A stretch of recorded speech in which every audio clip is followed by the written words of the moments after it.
Общественная палата Абхазии продолжает свою деятельность по поддержке жителей Донбасса, которые столкнулись с тяжелыми жизненными условиями. На этот раз в рамках благотворительной акции будет передано гуманитарное оборудование, включающее более 900 комплектов зимней одежды. Часть груза будет отправлена в семьи участников Отечественной войны народа Абхазии, а большая его часть направится в Донецкую и Луганскую народные республики. Члены Общественной палаты Республики Абхазия уже неоднократно принимали участие в акциях, в различных благотворительных акциях поддержки для людей на Донбассе, которые в данный момент испытывают много разных сложностей.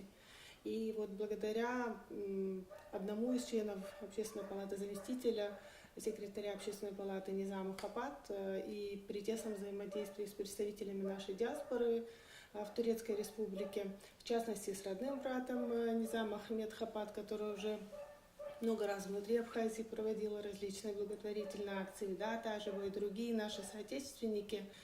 Сегодня в рамках этой акции передали порядка 900 комплектов одежды для женщин, мужчин, преимущественно для детей. И это такой сезонный груз, который вот как раз-таки сейчас поможет в холодные времена детям. Это теплые куртки, свитера.